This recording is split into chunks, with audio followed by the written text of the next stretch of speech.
Injuries run rampant through Week 10. Deandre Hopkins jumps over the Bills for a late game win, and the Steelers remain unbeaten, plus the NFL news and more in 20 seconds.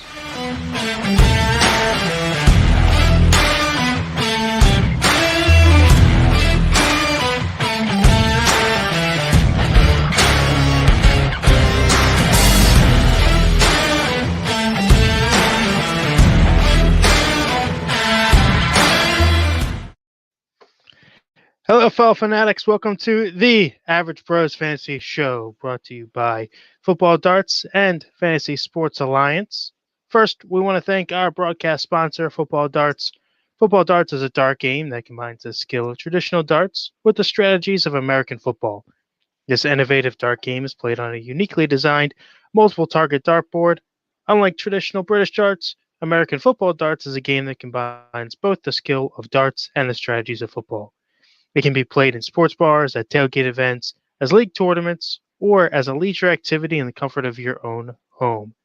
If you'd like to check out their officially licensed collegiate dartboards, go to footballdarts.com.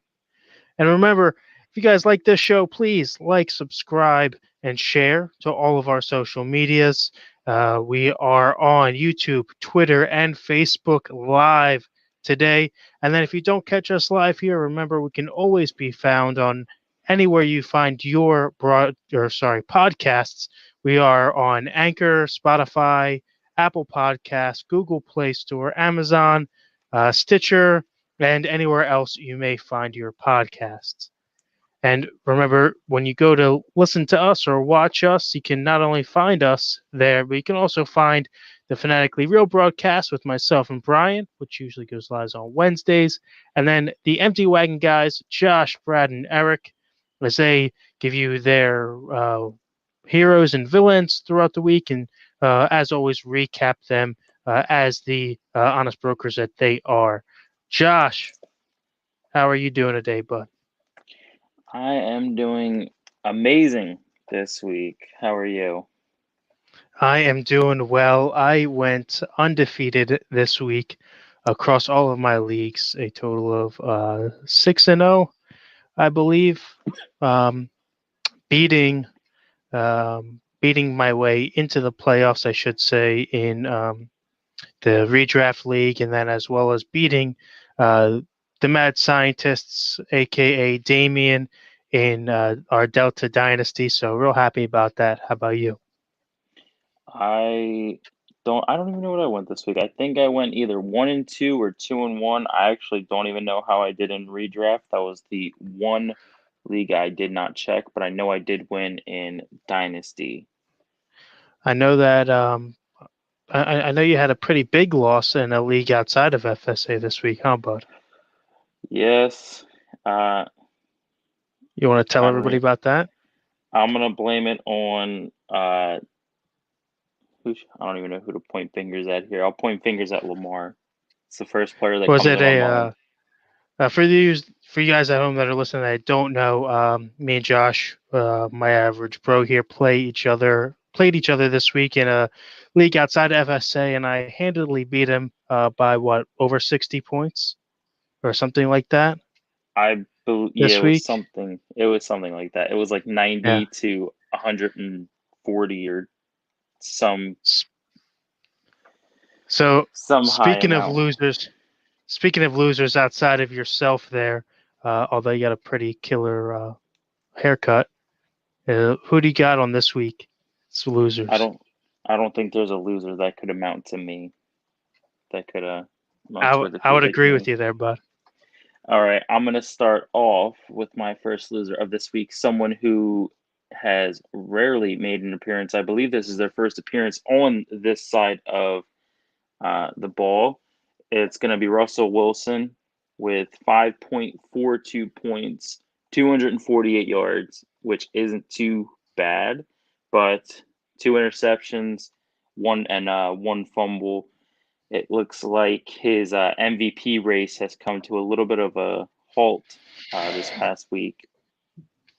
Yeah, he kind of fell from grace a little bit. I mean, I believe he's had a couple of games where we could have considered him a loser, only because, as you just mentioned, we do see him as being a an MVP candidate. So when you're not held that high um, in the rankings or the standings as far as quarterbacks go, and you fall in the middle of the pack as he has the past couple of weeks, he could be a loser. But like you said, this week definitely on the bottom of the barrel as far as Russell Wilson performances go.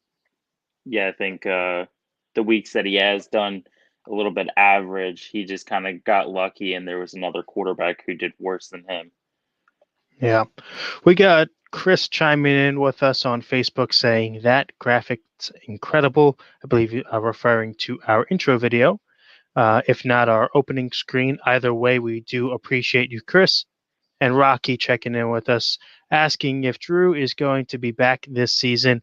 I believe we're going to touch on that in the NFL news in a little bit. I believe there is some hope if you make your fantasy playoffs or a longer season push, but he is definitely out this week. Um, for myself, I'm going to start on the opposite side of the ball. Somebody that I believe should be pushing his hat into the ring as far as MVP candidacy goes, and that is none other than Tom Brady, putting up 37.34 points, having himself another good week. Coming back off of the Saints loss where he put up, I believe it was negative points. Outside of that, faring pretty well this season. If would you agree with to that? I wouldn't 100% throw him in the MVP mix. He has been having a decent year, with being his first year without Belichick, without the Patriots. Um, it's hard to gauge it. There's just so many options at this point in the season. I feel like to get a clear cut candidate, you'd have to wait probably a couple more weeks. Well, what about on the opposite side of the things here? You're a big winner for the week. What do you think about him as a candidate? Tell us about that. My big winner, I believe you're referring to Kyler Murray, putting up 31.4 points, a unbelievable throw, 245 yards, one touchdown. However, did have one interception, and yet again using his legs, 61 yards rushing and two touchdowns. Um, I absolutely am loving what he's doing. I do believe he is slowly making a push towards being a MVP candidate, taking down another strong MVP candidate in Josh Allen. Um, like I said, it is this year. It is just so hard. There's no front runner that's kind of pulling away with it so far. Yeah, I think that Kyler is definitely putting his hat into the ring. It does help himself out that he beats who I believe is also in the mix, and Josh Allen, as you mentioned, being the next big quarterback to do it on both sides, both rushing and throwing the ball, and obviously having Lamar step out of the race. I think this season with the Patriots beating them this week, as we mentioned, or we didn't mention, but our title for the show is hashtag Get You Some. Lamar not getting anything. The Patriots going out and extending a winning streak here, trying to get themselves back into the playoff picture here. Um, we got Brian checking in with us asking if the average bros can help him with a lineup dilemma. Yes, we can. As we go That is throughout the show here, that is going to be a running theme. We want everybody to comment, chime in. Uh, we are live on Facebook, YouTube, and Twitter. We will throw your comments up on the screen there as we get through the thick of things. We will tell you who we believe should be in and out of your lineup, especially if you're making a playoff push and need that extra little edge. We will debate it back and forth, as well as give our opinions on a couple of guys that we think you should start or sit and look at off the waivers. Somebody who you probably shouldn't really look at, in my opinion, is Carson Wentz having another poor week. My big loser for the week, only putting up 5.7 points. and having what I believe was supposed to be a more favorable matchup for them this week, just not being able to get anything done. Having huge turnover issues in the past. This week, I believe the first week that they didn't have a turnover, yet still underperforming overall. To me, you should really look to sway away from him in any of your leagues, although having the MVP caliber type name, not living up to the hype this year. Yeah, I think ever since his injury back years ago, back in the day, because of how long ago it was, he just kind of went downhill from there. He had the playoff push, which, Nick Foles finished off and they did get a ring out of it. But ever since then, it's just kind of been like maybe, maybe, maybe, and he hasn't been living up to the standards that people are holding him to. Maybe if people hold him to lower standards, then he'll kind of perform as that underdog type role. But like I said, week in, week out, I tell people that Carson Wentz is not the answer for all you Eagles fans.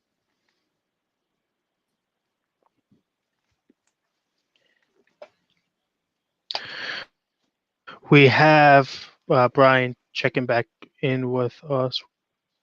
Where to go? Bye. He has Andy Dalton to replace, but he doesn't trust him. Who should he start in his place? Will it be Dalton, Winston, or Alex Smith? For me, this is going to be an easy one. For me, it's Alex Smith. You got Andy Dalton and the Cowboys. They are playing. Um, I don't remember now off the top of Minnesota. my head. Minnesota, Hmm. who is putting together a very formidable defense. Jameis Winston stepping in has not necessarily been named the starter yet for the Saints. Um, Regardless, I think that it's going to be the Kamara show, not having a strong quarterback to lean on. And then Alex Smith, the more starts that he gets, the more comfortable he gets. Having the pairing of Scary Terry and the running back stable that they've got, I think that that's the way to go, and an easy choice for me. Yeah, I'm 100% with you. Andy Dalton, I mean, the Cowboys are the Cowboys, and they're going up against a strong defense with Minnesota. Jameis Winston, like you said, isn't 100% named the starter yet. It's kind of a toss up between him and Taysom Hill. But even still, if whoever does get the start, it's pretty much just going to be handing it off to Kamara, screen passes to Kamara, and then maybe a little bit over the top with Michael Thomas if he ever figures his situation out coming off the injury. But Alex Smith, he's got a decent running back core now. He's got a decent receiver with Terry McLaurin, and like you said, he's kind of like week by week as he's getting the time in. He's kind of getting back to the Alex Smith that he used to be. And at the end of the day, he's 100% a starter. So you know that he's going to get the start for the week. And as we get back into our winners and losers for the week, a guy that you just mentioned, another loser for myself this week is going to be big MT Michael Thomas from the Saints, only mustering together 4.7 points. I know it hurt him a little bit having Breeze go down later in the game, but overall, they really just started to spread things out too much. You saw it when he was off the field in general, when he had the injury. Um, they wanted to get things spread around, having targeted 12 different receivers playing the Bucks. They've kind of learned how to do things without him, so getting him back into the mix might take a little while to find a groove and go away from the other bonds. uh, this week does bode a little bit better for himself, being that it's not Breeze in there, so you are going to need somebody. You're going to need that safety blanket, somebody that you know who's going to catch the ball 100% of the time when it's thrown in the direction. And for me, the only guy on the team outside of Kamara out of the backfield to do it is Michael Thomas for whoever ends up being the starting quarterback. But for this past week, Michael Thomas very much underperformed with the 4.7 points across FSA standard scoring. Yeah, so I don't know whether or not it's on the coaching side of things where they see it as, Michael Thomas is going to be a big target being as he broke an NFL record last season. So, hey, let's open it up more. and that could be a result of why he's kind of declining on the workload. Or at the same time, he could just be kind of having a hard time getting back into it. I mean, he had 7 targets, but only 2 receptions. So, but on the other side of things, someone who had a really good week and is the main reason that the Saints won, it's going to be Alvin Kamara. 34.8 points, only 15 yards rushing, but 2 touchdowns on the ground, 7 receptions for 83 yards, which is what we know Kamara is famous for, and is also getting a touchdown through the air as well. Yeah, I mean, he's put on an absolute clinic after having a down year last year. But again, we always talk about having one-dimensional offenses and what happens when somebody shuts you down. And it seems like it's an on again, off again thing when it comes to the Saints, right? So 2 years ago, you had a really high-powered running team with Kamara and Ingram in the backfield. Nobody could really stop it. Both, being fantasy. Reliable fantasy starters, Ingram and Kamara in tandem. Then last year, we all know that Ingram moves on and goes to the Ravens and does his thing. Kamara takes a little bit of a backseat because Michael Thomas steps into a bigger role, breaks the receptions record, which obviously takes away from the receptions out of the backfield that Kamara would have. And you saw a lot of times in drafts where Kamara slid down the boards almost out of the first round, late first round or even second round pick. The likes of Joe Mixon going ahead of him, Chubb going ahead of him, even Kareem Hunt going ahead of him, depending on the case. Now you're seeing it swinging back the other way. Thomas being locked down, so Kamara has inserted himself either as running back 1 or 2, depending on how Dalvin Cook does week in and week out. So, hats off to him. Michael Thomas has got to figure his thing out to try to get that workload back to even. Yeah, Kamara was the clear cut reason of why the Saints won. It was just all around a nasty game with Breeze going down, backup having to step in. I think they had Taysom Hill try to throw some passes, but I don't know if it was just not working out. There were like uncalled for fumbles, but at the end of the day, a win is a win. And going down the line here, speaking of a win is a win, an incredible win at that. As we all know, if you don't live under a rock and you see highlights, my final winner for this week is going to be Deandre Hopkins with his incredible catch with 3 defenders just blanketed on him. 23.7 points, 7 receptions, 127 yards, and his one and only touchdown being the game winner with 2 seconds left in the game. Yeah, this one hurt a little bit for me personally. I was kind of riding Hopkins' coattails all season long, and then had to make a trade in FSA's redraft to position myself a little bit better as we make a playoff push here. Had to trade him away, and then what happens? He goes out and you know absolutely puts on a almost commercial like jump man move over top of the defenders, getting himself some, showing people why he is the number 1 receiver in the league for a reason, whether it shows on paper or not with the production outcome, but definitely has to be respected as the number 1 throughout the league.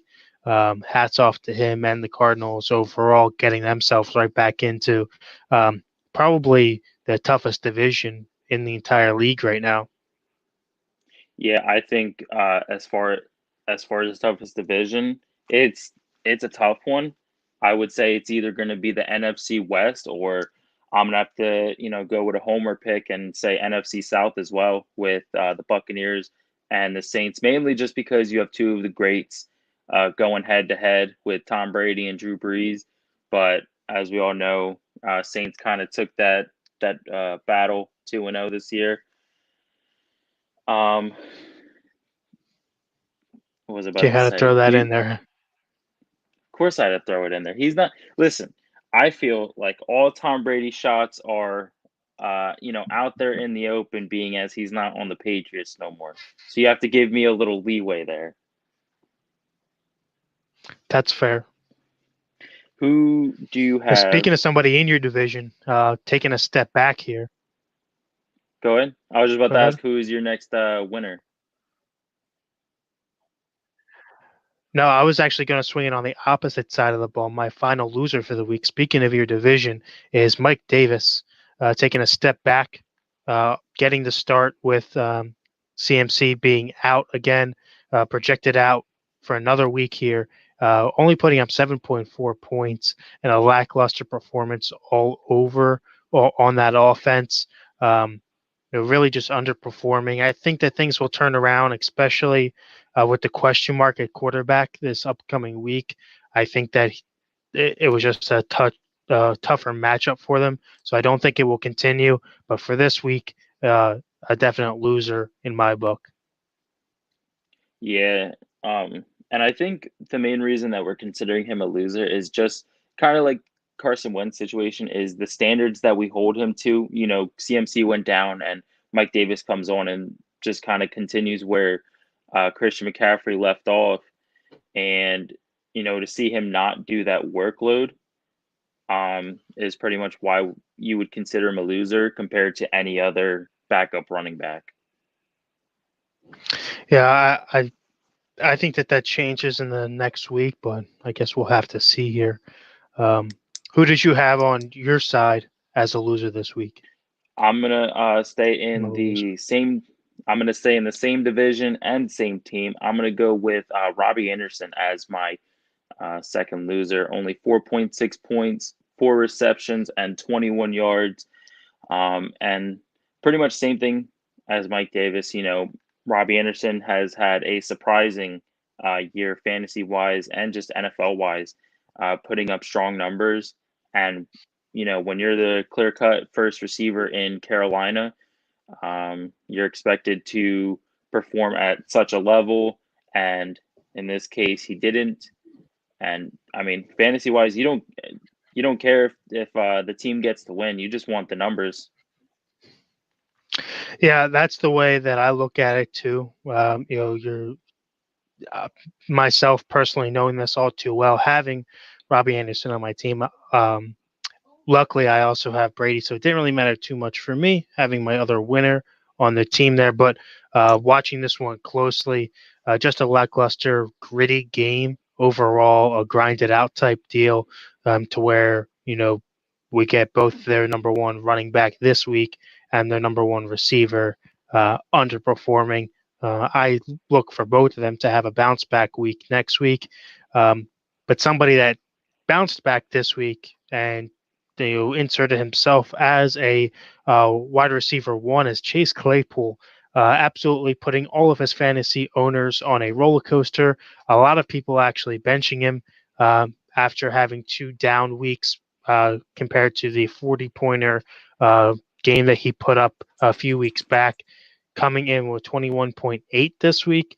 Not the highest, but puts himself right in the mix to be a high wide receiver two, low wide receiver one option, depending on how deep your leagues are.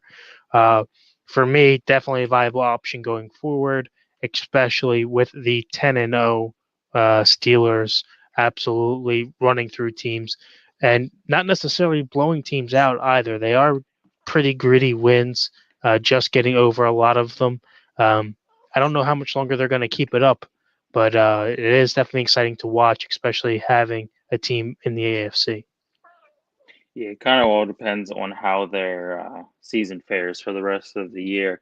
But yeah, Chase Claypool, I mean, he's been putting up the numbers. I know that it's hard to rely on somebody who's technically considered a slot receiver for them, but I do think that he is slowly making his way up the depth chart, maybe even passing Deontay Johnson. But right when you say that he's going to pass somebody, he goes out and has a little bit of a dud. I think he's over Deontay Johnson. I think that Deontay Johnson is more of a boom bust guy.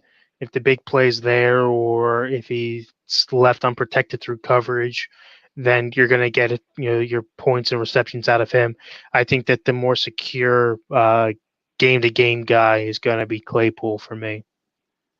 Yeah, I mean, he hasn't had like he's had some weeks where kind of went on a little decline, but that's also because we're kind of comparing it to when he had the 40-point week, and we know it kind of hasn't gotten close to that ever since. Yes, Sean chimes in here saying start Allen still. Yeah, I agree with you. Outside of this week having the bye, but yes, Allen is definitely still a starter if you are referring to Josh Allen. That is. And I'm gonna go on the other end and to someone that you should stay away from starting, and that's gonna be my final loser for this week, Mark Ingram. 4.4 points, I'm sorry, only 5 yards rushing, two receptions for 24 yards. Um, like I said, it's hard to hold somebody accountable when they're on a team where they don't favor the running game. But like I said before, this is fantasy football. And when you're drafted to our team, you are expected to put up points for us. Yeah, I mean that's you got it exactly right. Wins losses don't really matter when it comes to fantasy. It's all about gritting out and having yourself a consistent game, regardless of what the team does around you. So, a guy like Ingram, you got to expect to push into regardless. And Sean chimes back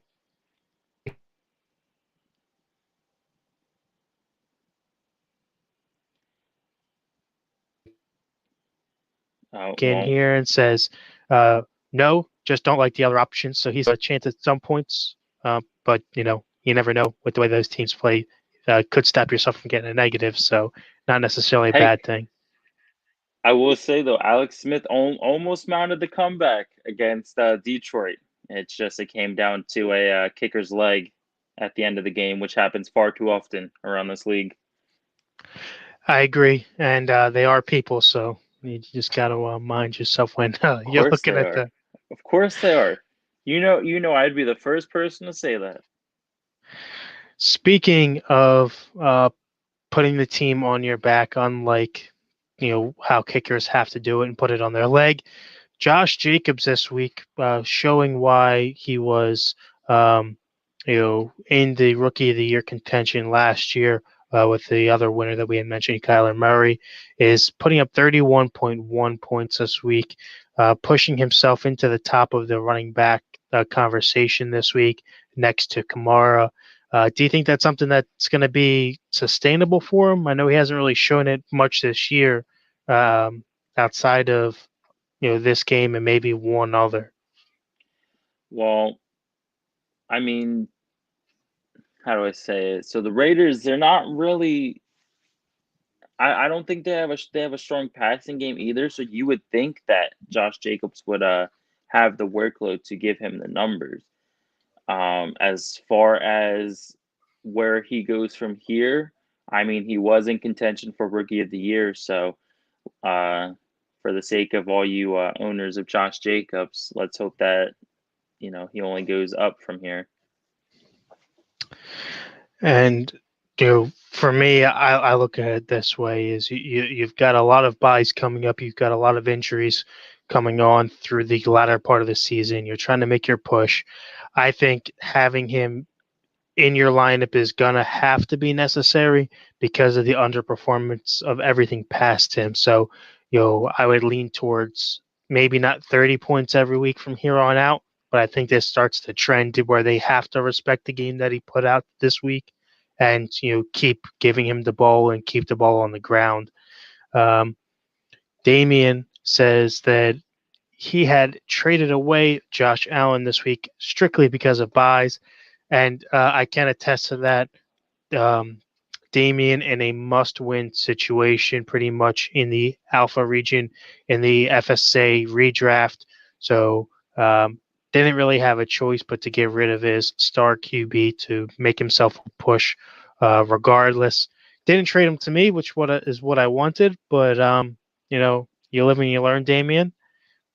And speaking of bye weeks and Josh Allen and the Bills having theirs, uh, amongst other news of players that you have to watch throughout the week, brings us up to our NFL news, brought to you by the Recast, the official music of the FSA. Josh, what do you got for us this week?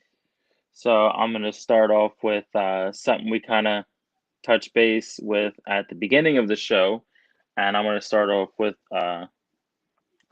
my pride and joy, Drew Brees. He did have a rib injury, but it came back kind of clear, I guess, like kind of good. He's optimistic that he'll be back in 2 to 3 weeks at least.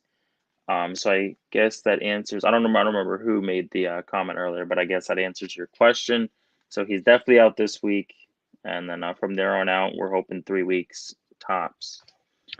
Yeah, that was Rocky Rocky. asking if he would be back this season, and I believe it was fractured and or bruised ribs on both sides, and then a um, deflated lung. So definitely a lot to deal with. I think the reason why he didn't come back in was just the overall soreness. I know he continued to play up till the half, and once he had a second to rest, the adrenaline came down a little bit. He couldn't push through it. So I think this is going to be a really not necessarily a how well it heals type of thing because it's going to take longer than 3 weeks. I think it's how much pain he can play through. And I would assume probably going to have to play with a flak jacket coming back, some sort of protection if it is not fully healed when he does decide to return. Yeah, I think in New Orleans' case, I mean they're, making a strong run to be the division winner this year. And from last season, we know how they can do with a backup at the helm, going 5-0 with Teddy Bridgewater when he started. So I think at this point for the Saints, they're kind of looking a little more down the road towards the playoffs. Just want to make sure that he's 110% for when he comes back. But going down the list here, next one is going to be Sam Darnold. He's going to be out this week with a shoulder injury, so that means that Joe Flacco is getting the start again for this week. CMC, I believe we mentioned this earlier. They are prepared for a multiple week absence with his shoulder injury. Teddy Bridgewater, I just mentioned him as well. He had an MRI which came back good on his knee injury, but his status for this week is still unknown because I think he said there was like swelling and soreness on his knee or something. Nick Boyle out for the season with a knee injury. John Ross is going to the IR after injuring himself in practice. David Johnson placed on the IR with a concussion. So that's 3 week minimum for both of them. Drew Lock is week to week with muscle strains and bruising. And that ends my NFL news. I always think that, this week's list isn't going to be long, but it ends up being long. Damien gives us a little bit of info as our typical stat guy.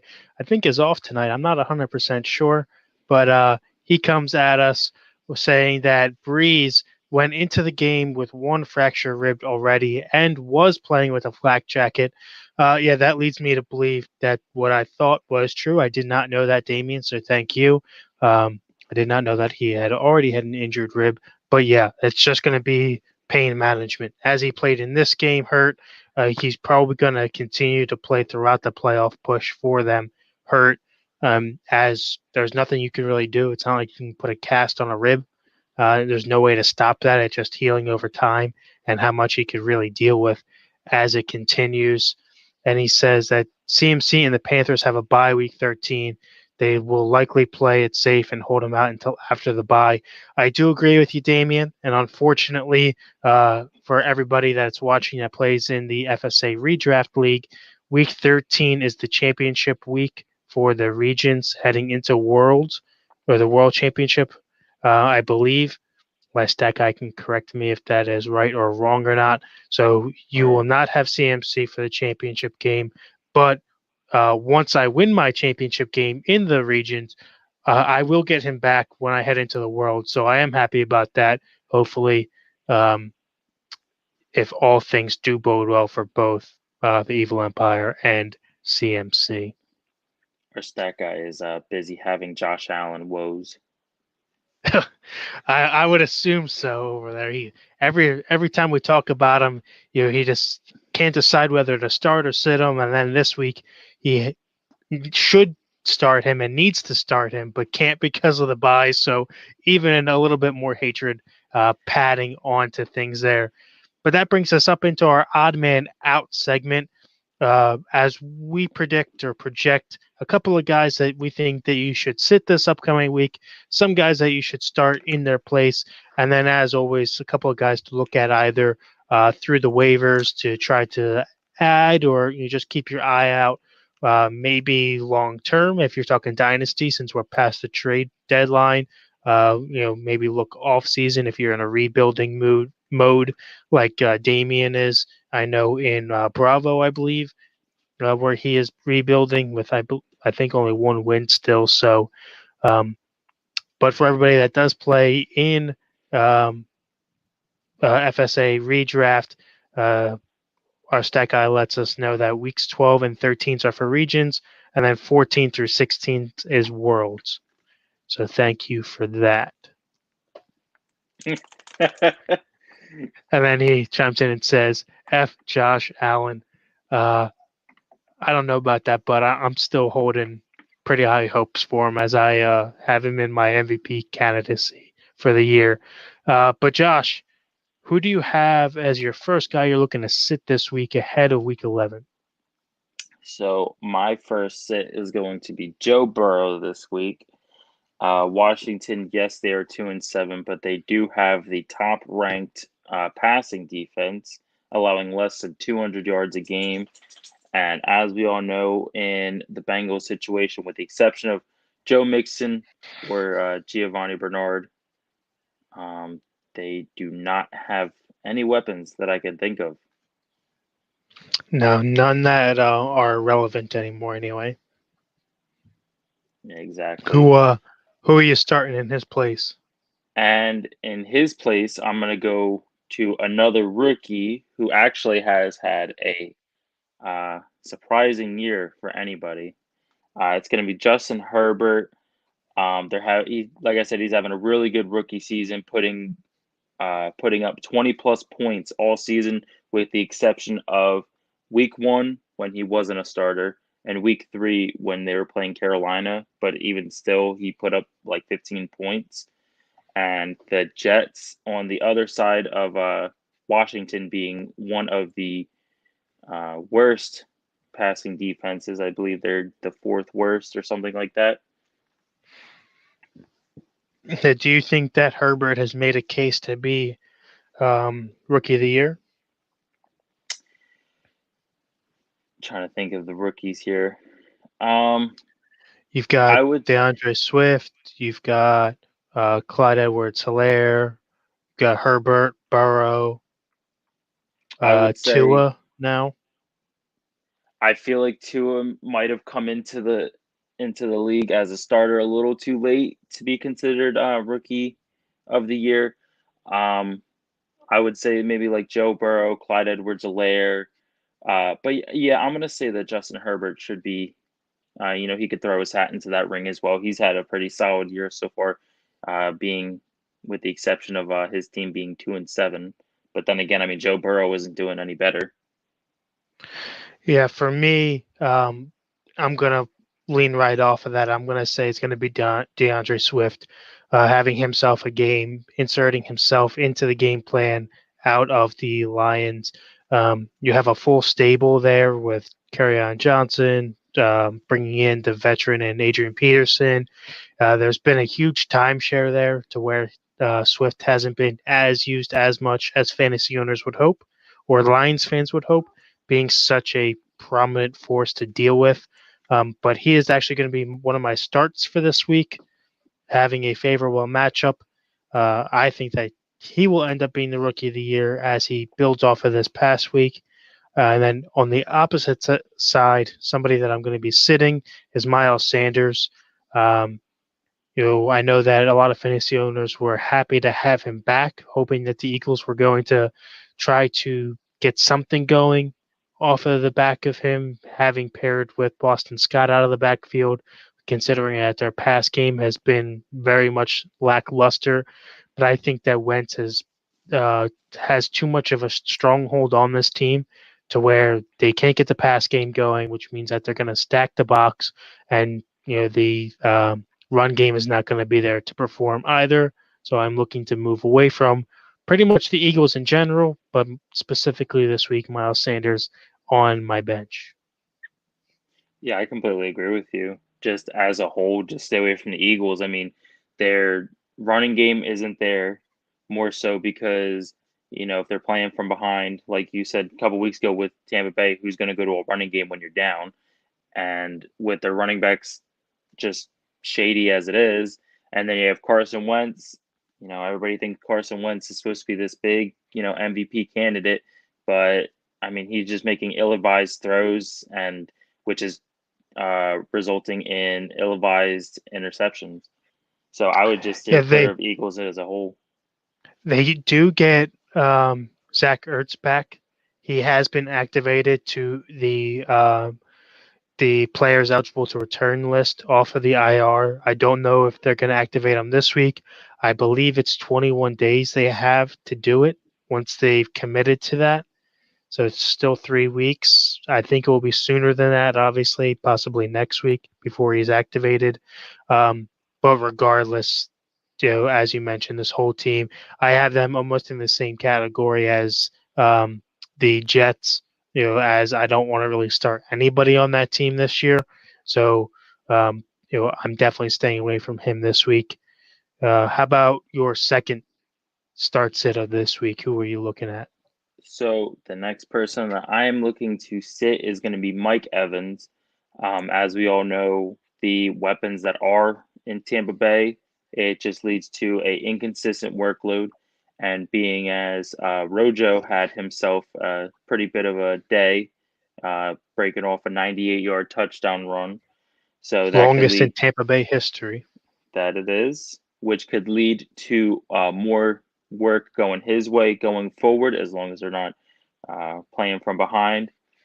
And the Rams, we know just as a whole, are well known for their defense being top five on both sides of rushing and passing.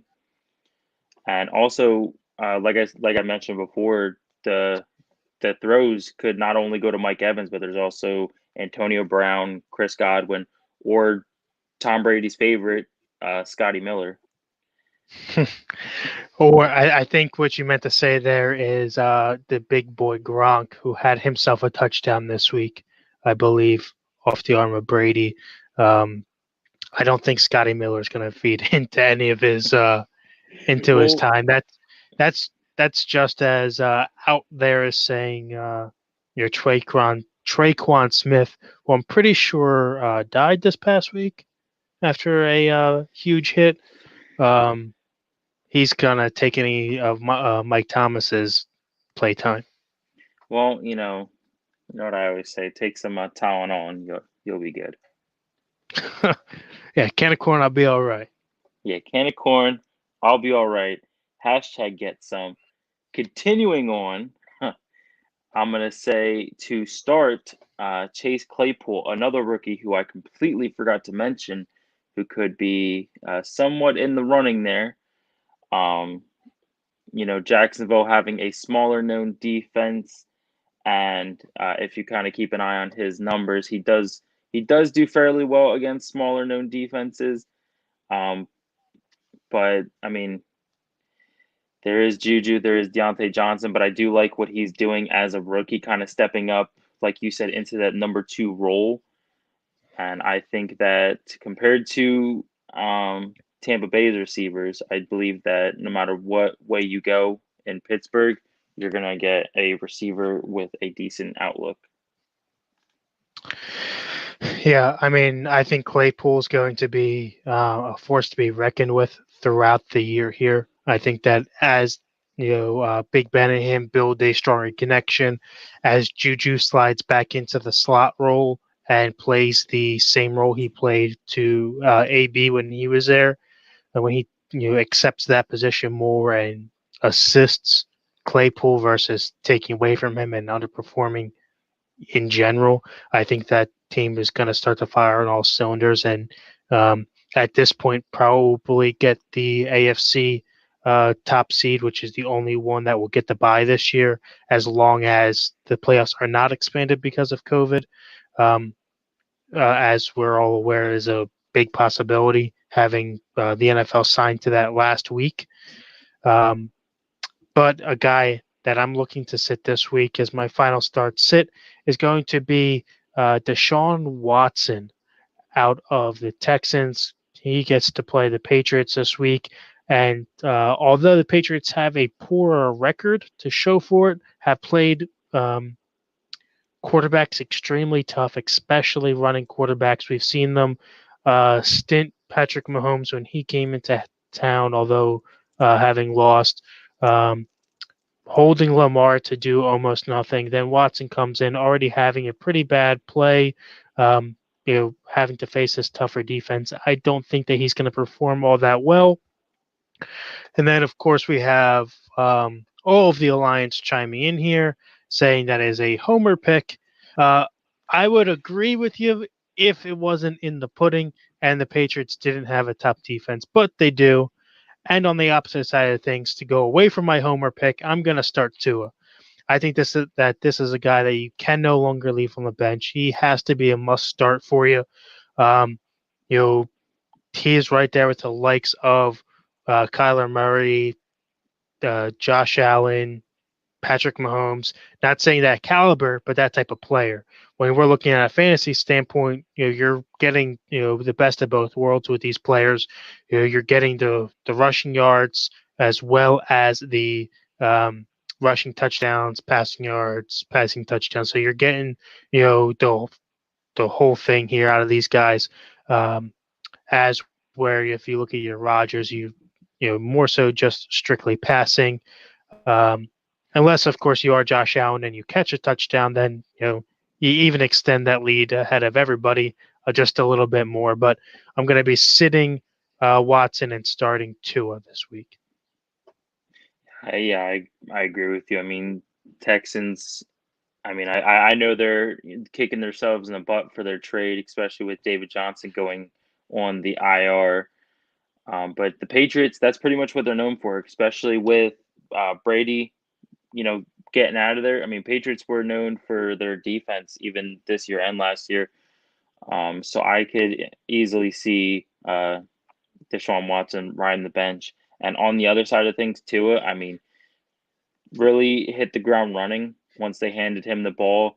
Came as a little bit of a shock. Ryan Fitzpatrick, the last game he played, he was having a decent game, and then they just kind of hand the ball off to Tua, and had a little bit of a stumble at first, but really picking up, taking down some tough teams.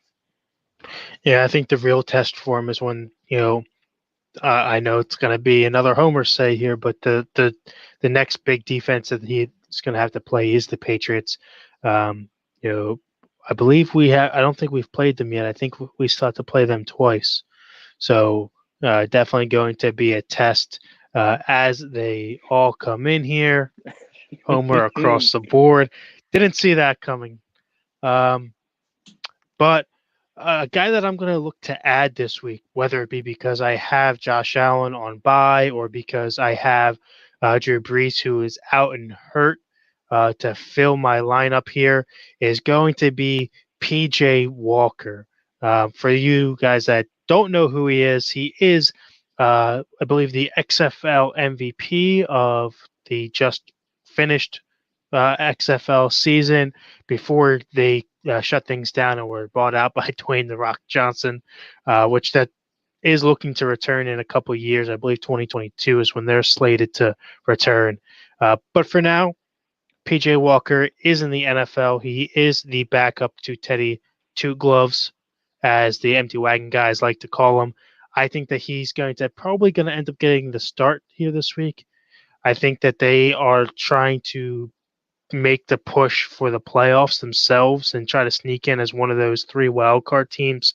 So I think that they are going to want to keep Teddy as healthy as possible. Before we jump over to you, Josh, we got Damien checking back in with us saying the Dolphins are in the conversation for a top 5 team. I don't think so. I No. think to be in the conversation for a top 5 team when you're talking about the league, that's gonna be your division winners. And Yeah. right now, I don't think the Dolphins can beat the Bills. I don't really think that the Dolphins can get past the Patriots, who are behind them record wise. So I think that they are on a hot streak and up and coming, but I don't think they're in the top 5 conversation. Maybe top 10, but you got to think there's a lot of other tough teams out there. I wouldn't put them over the NFC side of things in the Seahawks or anyone in that division, maybe over the 49ers because of how banged up they are, but I really don't see them that high up just yet. But who knows? They could surprise us and get that high. So, Yeah, kind of backtracking what you said at the beginning is when you think of like a top team in the whole league, you think of a division winner. You think of your Pittsburghs. You think of your I well actually I'm sorry division winners with the exception of NFC East. Just take the yes. NFC East as a whole and just kind of toss it over there. But you Yeah, got because you figure if go Miami ahead. was in that division, they would win it. So you got to take that out. I agree. Yeah, exactly. But you got like your Pittsburghs, your New Orleans, your Seattle's. I actually don't even know who's in the lead in I that believe the division. Cardinals are winning that division right now. Okay, yeah, and um, I know this week is going to be very important. Oh my goodness. Yeah, I'm not even going to pay attention to that. As Brian checks in, it says the Jets could still win the NFC East. I'm sorry. Um, What is this? What does it say? This just in: New York Jets moved their team to NFC East because they feel they could actually win that division. Damien says that the Seahawks are trending backwards. I agree with that, but they are still led by Pete Carroll, who was extended contract wise, very formidable coach, as well as I would hope to call him an MVP, but never receiving a vote, Russell Wilson. Um, I think that he's still right there as far as a top quarterback in the league. I think he can push that team forward, especially with the tandem at wide receiver that they have in Lockett and DK Metcalf. Uh, and the Bills are beatable, sliding backwards just a tad. But again, I think it's a hot streak Cardinals versus Bills who lost on a Hail Mary. I know you know that all too well, being on the winning side of those as a Packers fan. So I think that is a very much a one-off type deal. Um, Maybe a Super Bowl prediction there. Those two teams coming at it again. Who knows? But Yeah, I don't think that loss considers Buffalo to like kind of go back, like take a step back. I think that just shows how great of a receiver that DeAndre Hopkins is. and Damien says that records are only tell half a story. Um, I'm going to go out and say that he's saying that because we have the same record, but I beat him. So maybe he's trying to make up some ground there, say that his record doesn't matter. I don't know. I'll have to ask him a little bit later if he wants to chime in there. But who's a guy that you're going to be looking to add this week off of Well, waivers? currently I'm trying to add PJ Walker before anybody else can get to him, and it won't let me. But aside from that, I'm going to oh god, I'm gonna get attacked here. I'm gonna get attacked with the homer picks, Kevin. But with Drew Brees being down for a couple weeks, I'm going to say to go out and grab either Jameis Winston or Taysom Hill. I'm just going to throw them both in there, being as there was no clear cut starter yet. Does Taysom Hill play quarterback? Yes, he does. Actually, there were a couple plays this past week where they did try to throw him the ball. Unfortunately, the one play I did see, he tried throwing the ball, couldn't find an option, and ended up getting sacked. Yeah, I'm pretty sure they have him listed um, as football. Yeah, Taysom Hill plays football. you have your quarterbacks, you have your running backs, and all the way at the top, you just have any. He just plays anywhere. Yeah, he just But checks every box. I don't know how to fill this out. um, so yeah, I'm gonna say to go out and grab Jameis Winston or Taysom Hill. In my personal opinion, as much as I hate to say it, I think it's gonna lean more towards Jameis Winston. I feel that Taysom Hill still needs to be a little more developed as a quarterback, and I feel like that's partially on Sean Payton as a coach. If you want him to be more like developed as a quarterback, stop putting him out at tight end, stop putting him on kicking team, this, that, whatever. I understand he's really good at football, he's really good at doing what he does, but at some point, I believe in his when they extended him, they told him that like, yo, like you're gonna be the guy after Drew Brees goes. But I mean, you can't just toss him out there next season and be like, hey, go throw the ball. Yeah, I think it may be um, in impartial to the fact that they don't want teams to get used to him throwing the ball. That way, it's not necessarily having that much of a play tape on him for when he does become the starter. And then if you put him in every position on the field possible offensively, he learns that position. That way he knows what players in those positions are doing. It's another way to get that football IQ, like we talk about, to go to the next level. They think as if they're in that position to move things forward. So I think it will only help him moving forward. I do think he is the guy there, um, but I don't think he is going to be the top guy this upcoming week, which goes right into our top dog segment, the fan favorite, brought to you by the Nature Coast Tailgating, our World Championship sponsor. Last week, I believe we split again, but Yes, you are sir. trailing as usual, as you are below average currently. I am leading the race 10-7, and we have Brian chiming in saying we need a top dog graphic. Yes, we do. Although it would just be my face all over, so I don't know if you guys really want to see that too much. Um, Last week you had Lamar Jackson as your quarterback, scoring 25.46 points. And then as your flex position, you had Dalvin Cook with 15.2. And for you, those of you that are just chiming in for the first time to watch us average bros here, as we go throughout this segment, we are going to name a quarterback and flex position each, flex being anyone that is not a quarterback, i.e., tight end, running back, wide receiver, and try to predict our winners or our top players in those positions each week. We're going to award ourselves 1 point if my player outperforms Josh's, and 2 points if I predicted top dog.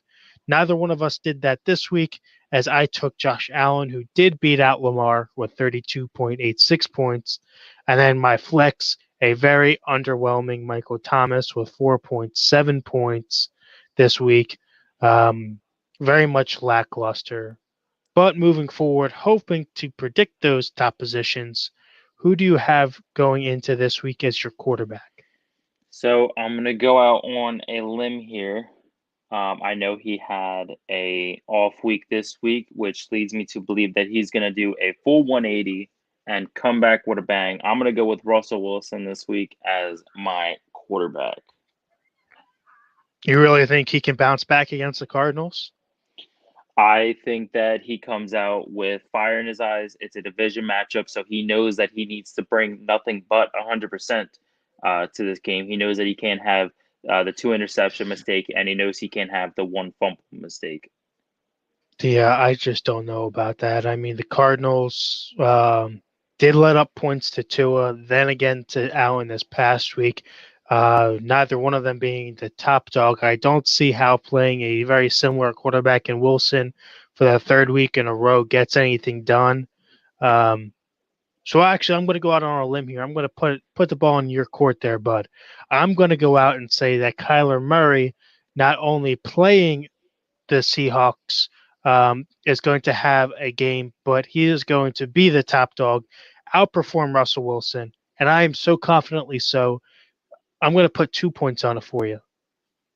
So I'm going to Okay. go out and say whoever wins this matchup gets 2 points. Try to overcome that little bit of deficit and that hole that you've dug for yourself. This is 2 points across the board, regardless of who is the top dog overall. The winner of this matchup will get 2 points on the week. Makes it fair in my case once Russell Wilson drops a good 40 points. And I mean, negative, maybe, I don't know. Not going to listen, touch 40. if Russell Wilson were to drop negative 40 points, I'm sorry, I would consider that a win regardless. If you're able to drop negative 40 points, it is amazing when you even touch the negatives. But to go as far as negative 40, that's a win in my book. I mean, I don't think this is golf there, but I know we just had what was it, the Masters play, but I don't think he was there. So, who do you have on the flex side of things for this So week? on the flex side, I'm gonna go with how do I say it? A little bit of a basic pick here. I'm gonna go with my pick from last week, Dalvin Cook. Again, when you're going up against the Dallas defense, it's only the right way to go. I don't know how you could be more wrong. I mean, you took him last week, he didn't perform. You're taking him this week, he's probably not going to perform because playing Dallas, they know that Cook is a big matchup there. I know that they have a weaker defense, but that defense has been more so in the past game, which leads me to believe that it's going to be a Justin Jefferson show, who is going to be my top dog for this week.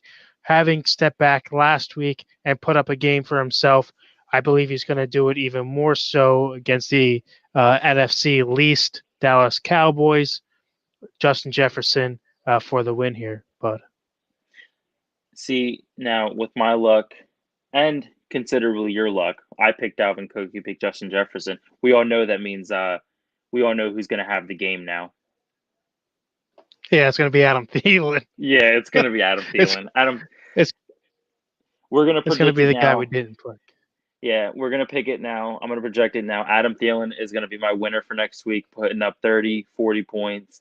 And Dalvin Cook's putting up 15. Justin Jefferson's putting up 5. So you heard it here first. We'll see how things go. But before we recap that here on the Average Bros next week on the 24th at 8 o'clock, check out our flagship program, the Fanatically Roll broadcast tomorrow night with myself and Brian as we recap and highlight games of the week throughout FSA and all of the leagues that we bring to you here. We will be live on Facebook, YouTube, and Twitter. And if you don't happen to be able to check us out live tomorrow, you can always check out all of the Fantasy Sports Alliance programs, podcasts, broadcasts on our friends over at Anchor. You can check us out there, Spotify, Google Play, Apple, Amazon Music, wherever you get your podcast for your listening pleasures. You can check us out there. In addition to us, also check out the Empty Wagon guys. They will be live with us Saturday, the 21st at midnight, and then again on Monday, the 23rd at midnight. Also found on all of the platforms that I mentioned: Facebook, YouTube, Twitter. Go out and follow them there. Always putting out great content. Look for their winners and losers as I do every week. Josh, you got anything for the fans here? Getting close to Thanksgiving and Christmas. I'm loving it. Very festive guy. I hope that Santa brings you some grooming gel for that hair you got there flopping around. Listen, I just woke up. All I want from Santa is a nice Super Bowl ring in Drew Brees' hand. I don't think so. You're going to have to keep dreaming there. Before we head out of here, though, we definitely want to thank somebody that has given us plenty of gifts and things to look forward to all season long, and that is our sponsors. We would like to thank all of them, starting with QB54, our Arm and Leg League sponsor, Football Darts, our broadcast sponsor, Nature Coast Tailgating, the World Championship sponsor, and then all of our bowl game sponsors. The Finger Lake Mercantile, Cranky Veteran Candle Company, Southern Siren Sugar Scrub, Deep South Creations, and of course, the Recast, who is the official music of the Fantasy Sports Alliance. Josh, I look forward to seeing you again next week, and obviously beating you in the top dog section as you are pretty average in your picks again this week. And then I look forward to seeing all of our fans next week. Have a great night.